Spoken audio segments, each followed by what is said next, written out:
Oi pessoal, eu sou o Ricardo e esse é o update de número 16 no progresso da Starship.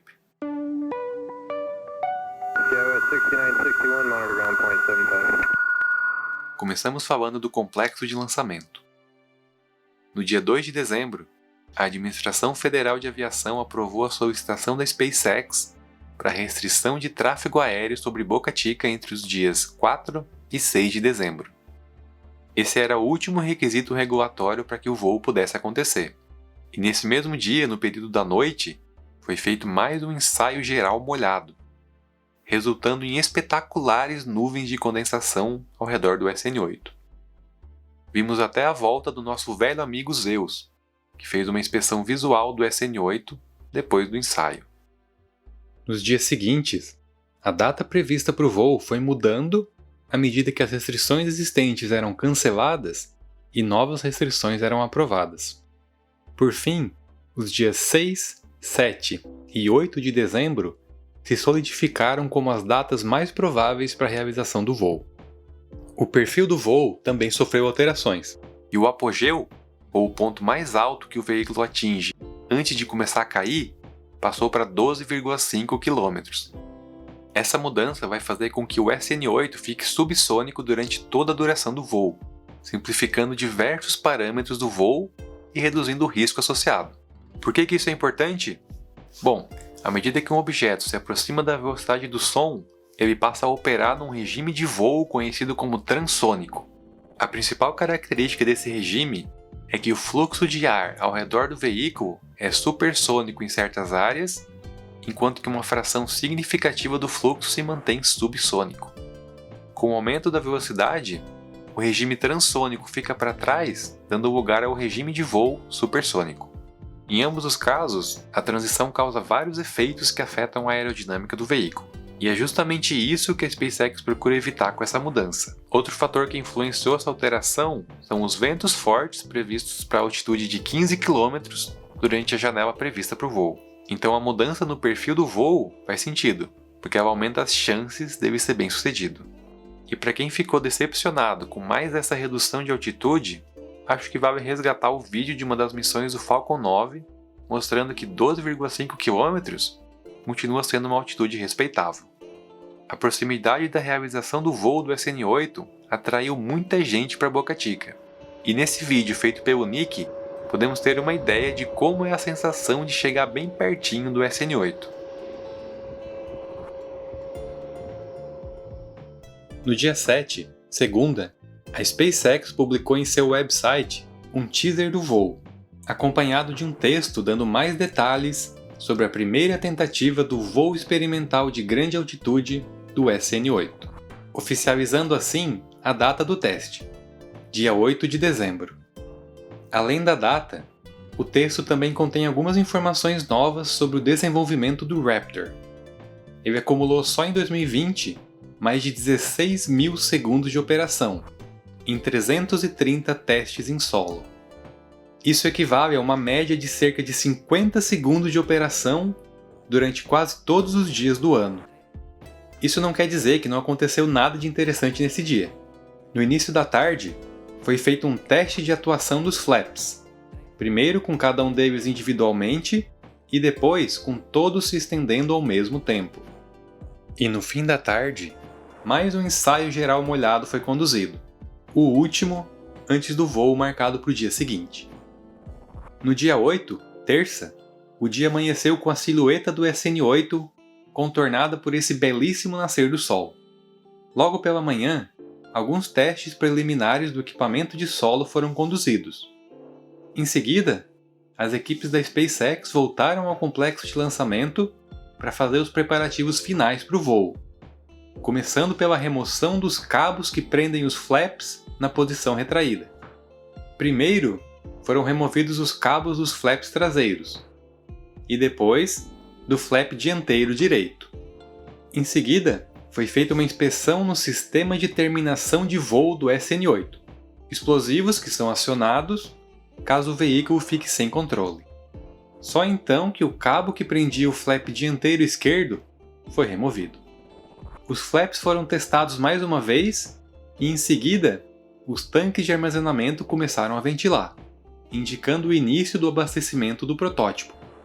Enquanto isso, uma aeronave de reconhecimento da NASA sobrevoava a região para fazer o registro fotográfico do voo.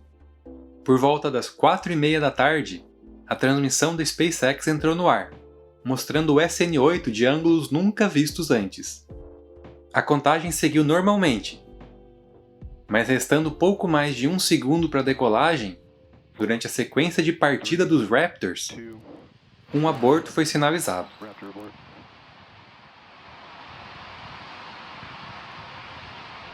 Isso acontece quando algum parâmetro de telemetria dos motores sai um pouco dos limites desejados, e o software de controle decide que é melhor abortar do que arriscar. Essa é a natureza de qualquer teste de um veículo experimental. As coisas nem sempre saem como planejado. Com o fim da janela de teste se aproximando, a SpaceX anunciou na transmissão que para esse dia era isso aí. A próxima tentativa pode acontecer ainda nos dias 9 ou 10 de dezembro. Agora vamos falar do complexo de fabricação. Em imagens aéreas do pátio em frente às tendas de fabricação, podemos ver o que parece ser o primeiro disco de propulsão do Super Heavy. Na mesma imagem, vemos um domo inferior com o disco de propulsão da Starship integrado, sendo possível visualizar a diferença de tamanho entre eles.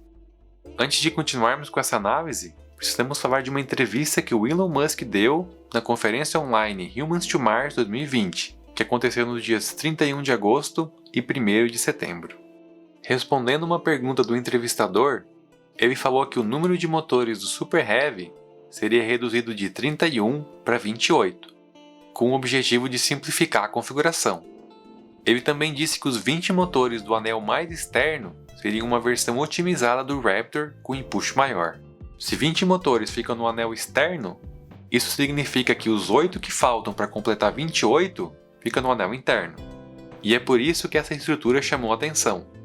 Vemos exatamente 8 pares de perfurações de simetria radial para os encanamentos de oxigênio e metano dos Raptors. Essa imagem foi alterada digitalmente para mostrar o resultado da instalação desse disco de propulsão em um domo inferior existente.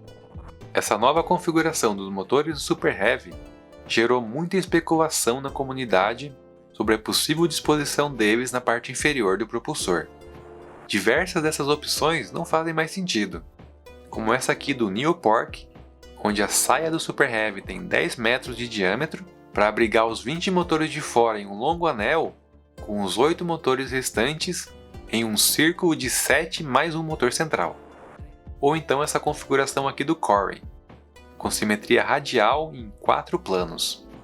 O membro John do fórum nasaspaceflight.com fez um modelo em CAD que pode muito bem representar como que a seção de propulsão do Super Heavy vai se parecer.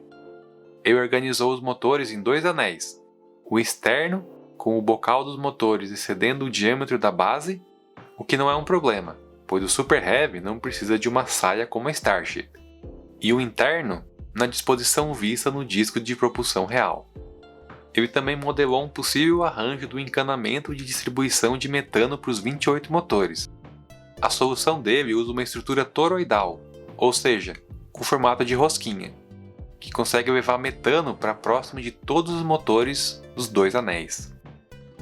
Agora vamos falar um pouco sobre o que acontece depois que um domo dos tanques de propelente é encaixado e soldado em sua respectiva seção de anéis. Como vimos no update anterior, os domos são construídos com o auxílio de gabaritos, e são finalizados sempre com a curvatura do domo para cima. O encaixe é feito deslizando a seção de anéis, que forma a parede dos tanques, até a posição correta, onde o domo é preso e soldado ao longo da circunferência do encaixe. Esse processo funciona bem para a seção do domo superior, porque ela já fica na orientação correta para a integração com as demais seções. Porém, as seções do domo comum e do domo inferior ficam de cabeça para baixo. Então é necessária uma operação adicional, onde a seção é girada em 180 graus para que o domo fique com a curvatura para baixo. Essa operação é feita com o auxílio de um guindaste e de um gabarito especial, que é deslizado de cima para baixo ao longo das paredes da seção até a posição correta. onde por meio da aplicação de pressão ele fica preso com firmeza para que em seguida a seção possa ser içada e girada. Seguimos com o progresso geral de todos os protótipos atualmente em construção em Boca Chica, destacando o que mudou em relação ao update anterior.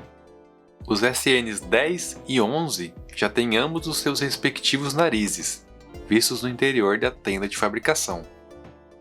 A seção central do tanque de oxigênio do SN15 também já foi vista. E temos confirmação da existência do SN16, com a identificação da seção do domo comum. Lembrando que o Elon Musk disse recentemente em um tweet que mudanças significativas seriam feitas a partir do SN15.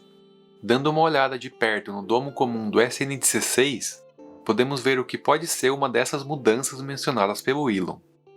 Essa é a linha de solda que une o domo aos anéis que formam a parede da seção. Reparem na similaridade dela com a linha um pouco mais abaixo, que é a solda entre dois anéis. Sabemos que a solda de anel para anel já é feita de forma automatizada por robôs há algum tempo, e isso resultou num salto de qualidade e consistência muito grande em relação às soldas manuais feitas antes. A principal vantagem do uso de robôs é que a zona termicamente afetada fica constante e menor, resultando em uma solda mais robusta. Comparando essa linha de solda da seção do domo comum do SN16 com a mesma linha de solda dessa mesma seção do SN11, vemos com clareza essa diferença. Vamos ficar de olho à medida que mais seções vão aparecendo para ver se identificamos outras mudanças. Agora eu vou responder a pergunta do Skyflock. Qual a diferença em questão de eficiência entre o RP1 e metano? Para chegar nessa resposta, a gente vai precisar analisar algumas características de cada combustível. Vamos começar pelo impulso específico, uma métrica que diz com quanta eficiência um combustível pode ser usado em um motor de foguete. O impulso específico do metano é de 370 segundos no vácuo, comparado com 360 segundos para o RP1, ambos considerando 70 bares de pressão na câmara de combustão. Mas o impulso específico não considera outras métricas importantes e que influenciam de forma significativa a eficiência do foguete na prática. A primeira delas é a densidade, que é o quanto de combustível que conseguimos armazenar no mesmo volume. A densidade do metano é de 430 kg por metro cúbico, enquanto que o RP1 é quase 2 vezes mais denso, com 810 kg por metro cúbico. Isso reflete no tamanho dos tanques, que precisam ser quase 2 vezes maiores para metano. Outra métrica importante é a taxa de mistura da combustão, ou a proporção entre combustível e comburente necessária para atingir o nível ideal de combustão. Essa taxa fica em 3,5 para o metano e apenas 2,1 para o RP1, refletindo também no tamanho dos tanques, já que para cada grama de metano são necessários 3,5 gramas de oxigênio, comparado com apenas 2,1 gramas para o RP1. Com base nesses números, RP1 é mais eficiente que metano simplesmente porque usando metano são necessários tanques 20% maiores, resultando em massa adicional que não é compensada pela vantagem de 3% do metano em termos de impulso específico. Mas então por que Starship usa metano?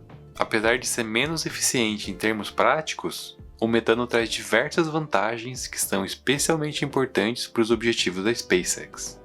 O primeiro deles é que a combustão do metano é muito mais limpa que a do RP1, que gera diversas moléculas de carbono pesadas que impossibilitam o uso dele em ciclos de combustão mais eficientes. A combustão limpa do metano também faz dele um excelente combustível para o uso em um motor reutilizável. E isso se alinha diretamente com um dos principais objetivos do Raptor, que é a reusabilidade a longo prazo. E por fim, o fator decisivo na escolha do metano é que ele pode ser produzido fora da Terra, em qualquer corpo planetário que tenha água e gás carbônico. Finalizamos com um trecho da entrevista que o Elon Musk deu em Berlim durante a cerimônia de recebimento do prêmio Axel Springer. I feel fairly confident about 6 years from now. Earth-Mars synchronization occurs roughly every 26 months. So we had one this year, this summer, and so that means in roughly like about 2 years there'll be another one, and then 2 years after that. So I think I'd say if you say 6 years from now, I think highly confident. If we get lucky, maybe 4 years, and then we want to try to send an uncrewed vehicle there in 2 years. É uma previsão bastante otimista, e muita coisa pode dar errado até lá. Mas mesmo assim, a possibilidade de vermos a primeira Starship com pessoas a bordo pousando em Marte daqui a apenas 6 anos é muito inspiradora. Por hoje é isso, pessoal. Deixem um like se gostaram e se inscrevam para não perder os próximos updates. Um abraço e até logo!